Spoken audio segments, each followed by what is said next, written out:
Innovating Education Learning World in association with WISE, an initiative of Qatar Foundation. This week's Learning World looks at some of the initiatives that aim to build a hygienic educational environment and teach students about their health. We went to Cambodia, Uganda, and the US to witness some of the projects for ourselves. Imagine that in today's world, toilets are still a luxury for some rural Cambodians. Sounds odd, but having to relieve themselves in the fields not only affects their health, it also has an impact on their performance at school. One organization is trying to change the situation. Let's see how in this report.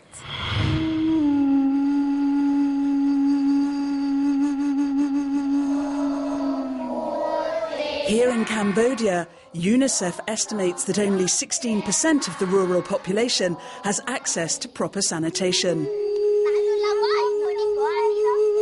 The Melum Primary School only installed these lavatories last year. Now, the children help keep them clean every morning before class. Since we've had toilets here, I don't have to go too far when I need to go. I can concentrate better in class. Bad sanitation causes diarrhea. Waterborne diseases kill almost 2 million children in developing countries every year. But bad sanitation also affects their education. There are two great benefits from having toilets at the school. The children come to school every day and they come to school on time. They enjoy cleaning the lavatories. Also, the environment around school is much cleaner. It used to be dirty and smelly.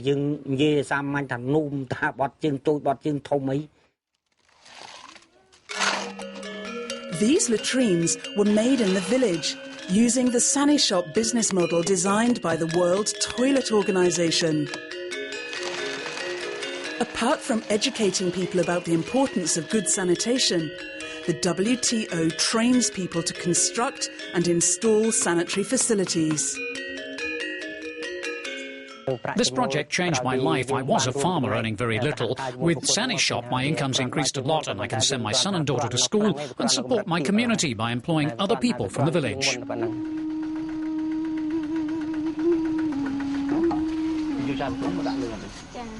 The WTO provides the materials free of charge.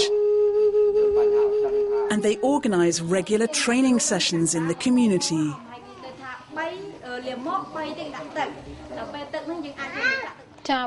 People in my village got sick a lot. They went to the village health centre and they didn't have toilets at home. So I tell them having a toilet is very important and prevents many health problems. The key challenge is about education people, to convince the people to buy a toilet. Since as long as more than 30 years, they have never participated in the sanitation education or the learning session. So this is the main key challenge.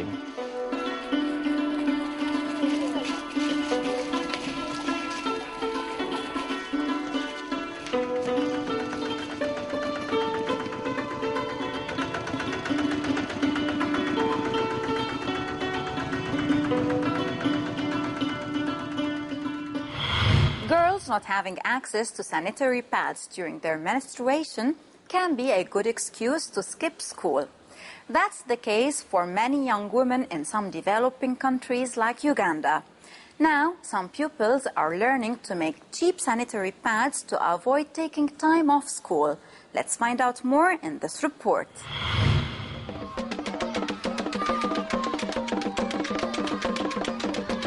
School attendance in northern Uganda is lower for girls than for boys. And one reason for this is a lack of sanitary pads. So girls at this primary school in the north of the country are being taught how to make their own, out of cotton and polythene.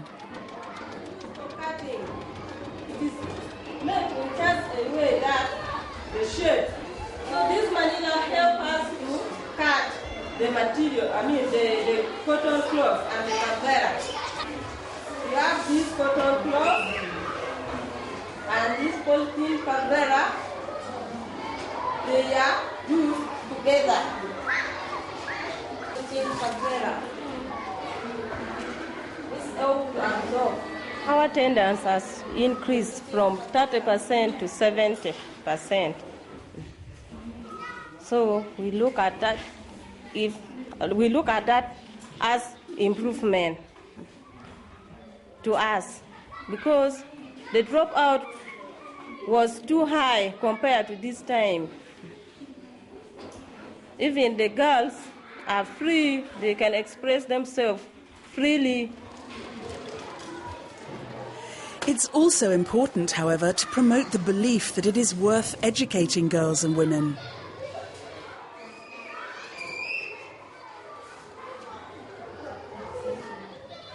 Long ago, we don't have pads. Even sanitary pads, we don't have. If we don't have sanitary pads in our school, we use toilet paper, even cotton wool. We use this one in the first day of our period, from morning to lunch hour. You go and bathe, and you remove this one. You change another one.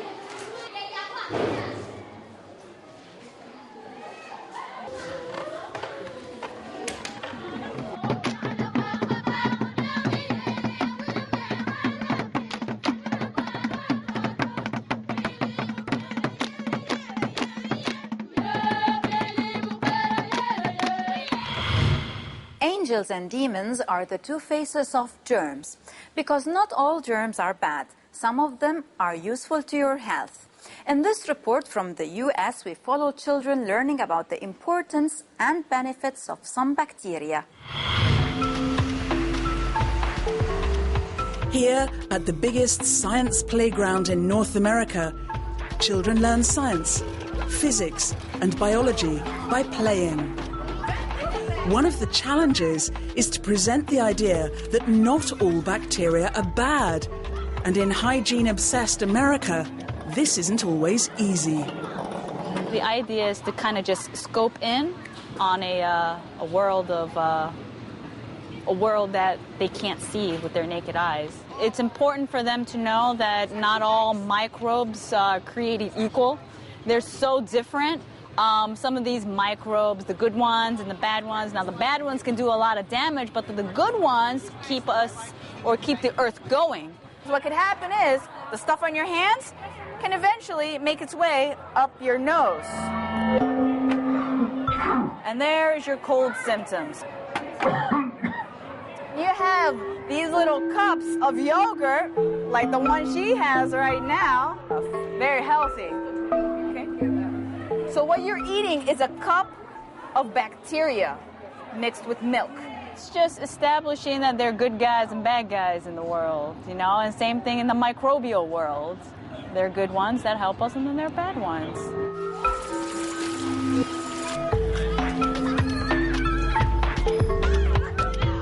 People need to be educated that bacteria are a very important part of our physiology. In fact, it's well known that there are many more bacteria than we have of our own cells. And so to attempt to get rid of them is completely absurd and very, very destructive. What? If you put your hand in dirt and you put it here, it'll probably go, in about 3 days, it'll probably go immediately to like this. Okay?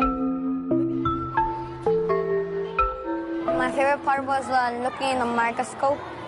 I see like bad bacteria in our hand.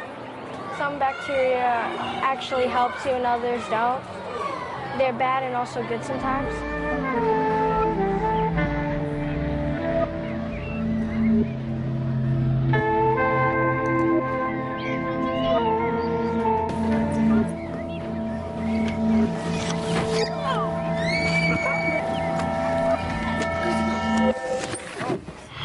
Well, if you know of any other projects to promote hygiene and health awareness, don't hesitate to share them with us on our Facebook or Twitter page. It's time to go now. See you again next week. Learning World in association with WISE, an initiative of Qatar Foundation.